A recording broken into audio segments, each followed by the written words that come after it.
Shalom, shalom. Heavenly greetings. May the peace of Christ be upon you. Whosoever watches this video and those who are listening wherever they are, in Jesus' mighty name. This is Apostle Goodman.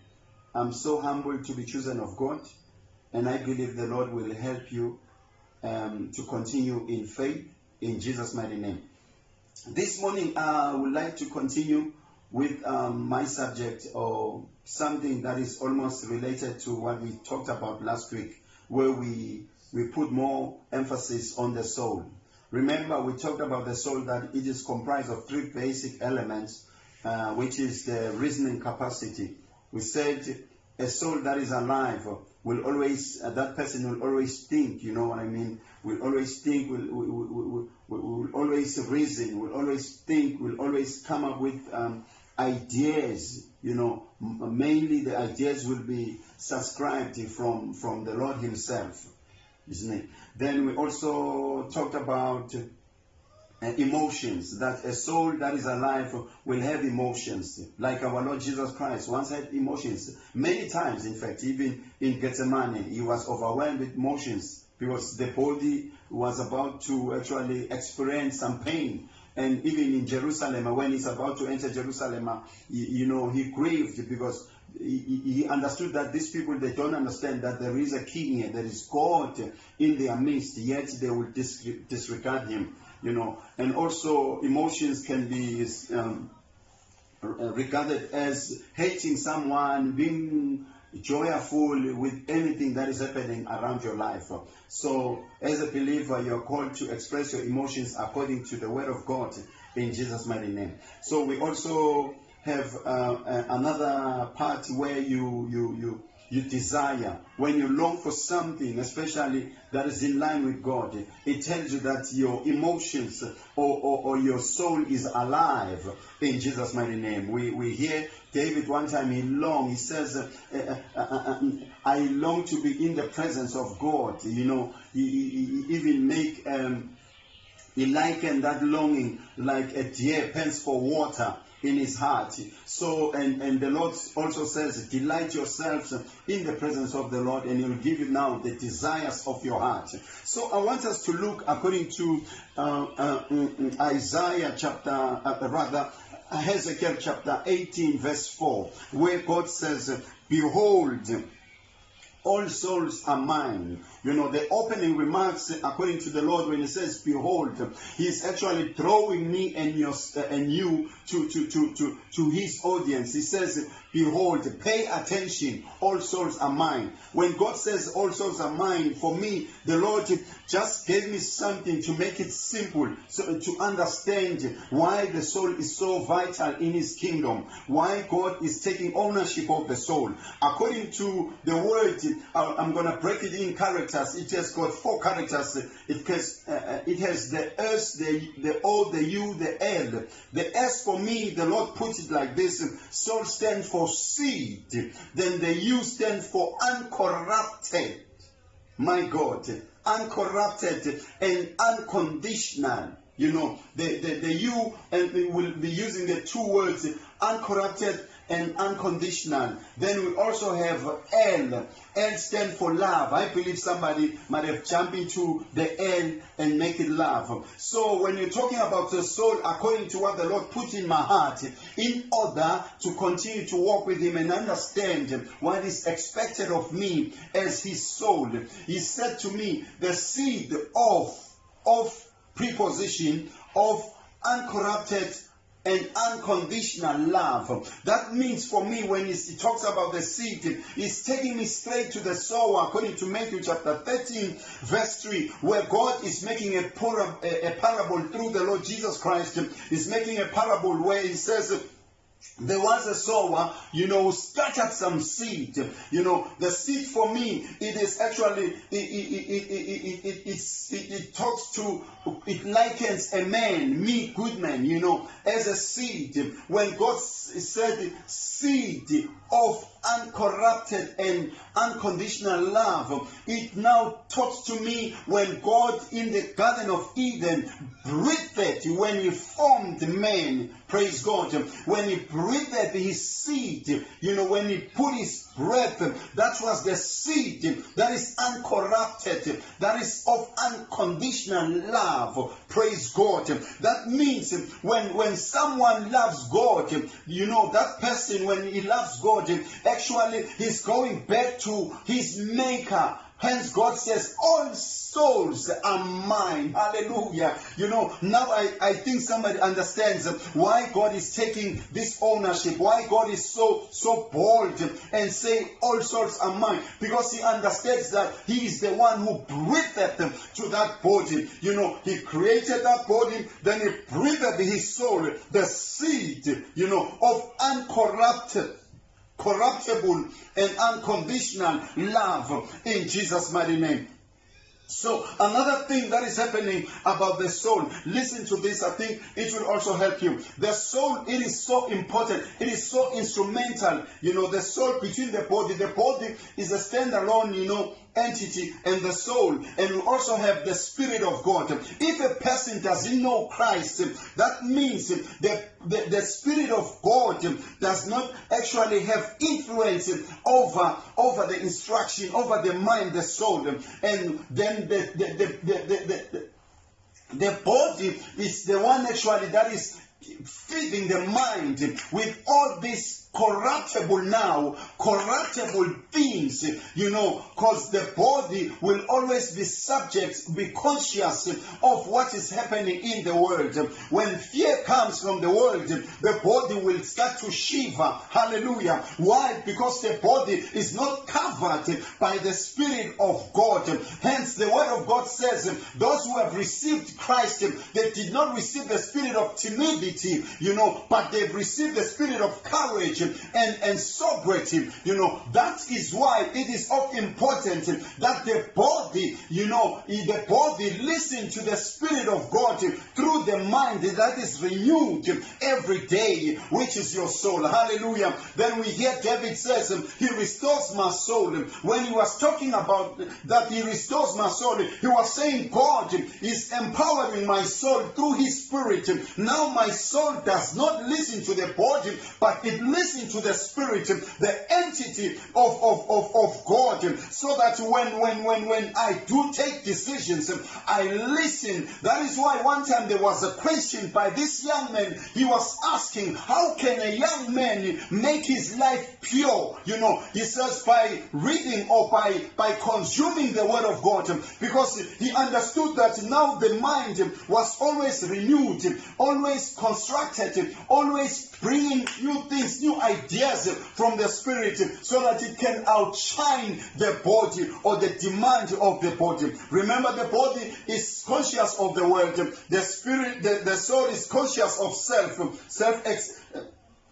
actualization of self, then the Spirit is conscious of the things of God. So it is good now, my brother, that you know Christ in your life, so that your soul can be clean unto Him, can belong unto God, can lean from the Lord Himself as the maker of the soul, as the one actually who initiated a move.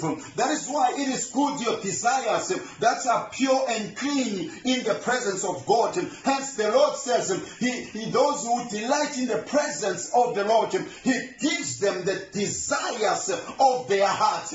God knows exactly that which you need, you long for, according to Matthew chapter 6 verse 33. That's why God is challenging somebody. Seek first the kingdom, where the soul belongs, where the entity, the Spirit, the realm of the Spirit, is in charge, and His righteousness, then these other things that you desire will be added unto you. Then the flesh will benefit.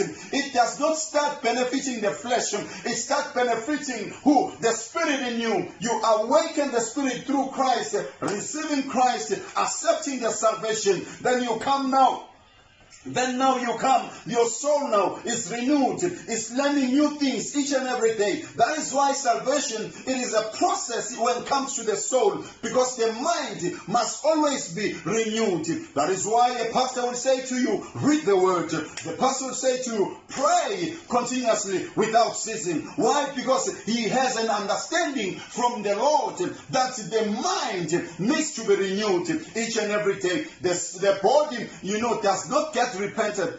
What it does, my brother, it only has to follow suit what the soul is telling. If the soul is full of the word of God, is full of Christ and the Holy Ghost, when the Holy Ghost has his indwelling in the soul, it is so simple for the body, my brother, to toe the line in Jesus' mighty name. That is why when the mind is not renewed, someone will speak in tongues and yet fornicate in Jesus' mighty name. But when the mind is renewed, when the body says, go do this, then the mind, the mind will say, I subscribe from the Lord, from the entity of the Holy Ghost. Then I want him in Jesus' mighty name. So it is good, my brother, to always be conscious of what the Lord is feeding you in Jesus' mighty name, so that you can outshine the enemy in Jesus' mighty name, so that you can maneuver the enemy skills. You can be able to attack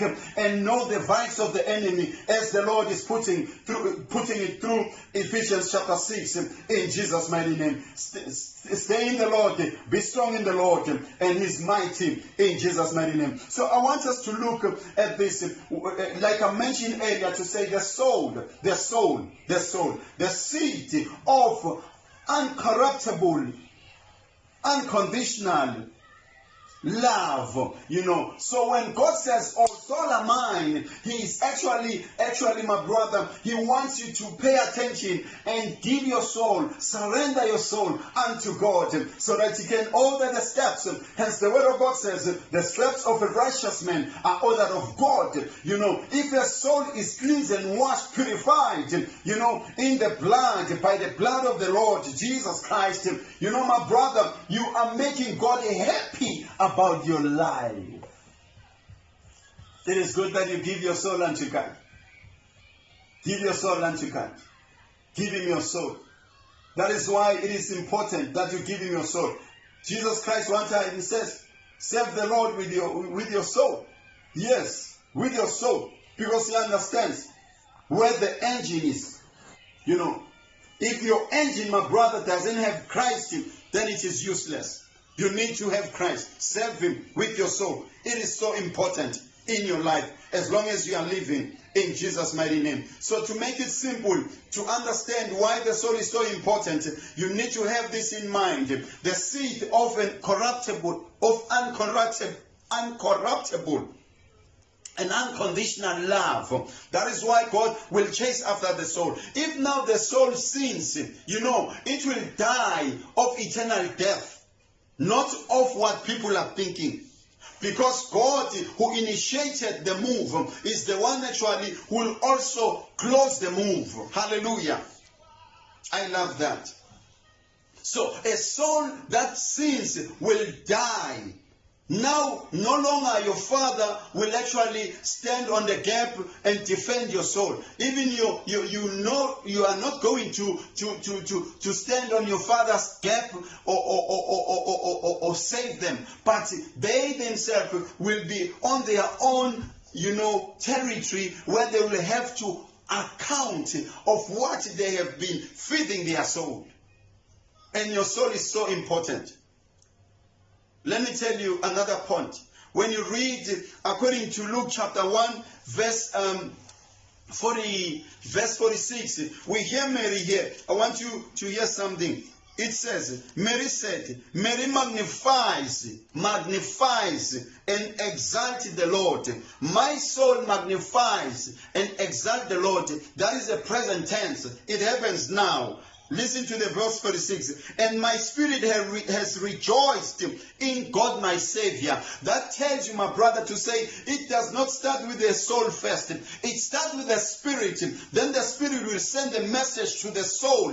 Then the soul will start to react. Hallelujah. Then the body will listen to the soul. It starts with the spirit, then the soul. Then the soul send a message to the body. Now the body will do exactly what the spirit, is leading the soul. Why? Because Christ is in charge. Your soul belongs to God. And now your soul now is conscious of the spirit of the Most High God.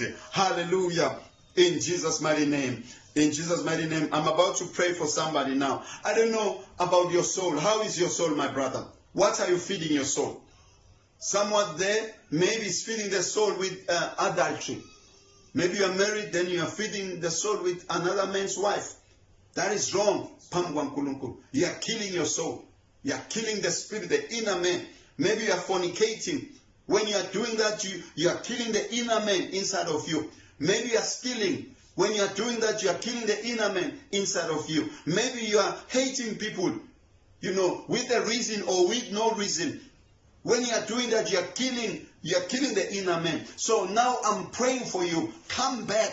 Love God. Follow the fruit of the Spirit. According to Galatians chapter 5, verse 21. You got to follow love, patience, joy, seek his presence. Then the more you do that, you'll be patient with everything, and you'll make God, have his indwelling over your life. Then you'll control your mind through the power of the Holy Spirit, and you'll be able, your soul will take decision for the body. Your body will never tell you to hate somebody, even if you have a reason to hate them. But you'll say, Lord, take charge of this in Jesus' mighty name. Thank you. This was the message that I had in my soul, in my spirit, that I believe that it will also build your faith in Jesus' mighty name. Dedicate your soul. SOUL, seed of uncorruptible, unconditional love. The soul belongs to God. Give it to him in Jesus' mighty name. We love you. We are praying for you. Amen. God bless you. May you have a pure soul before his sight. Amen.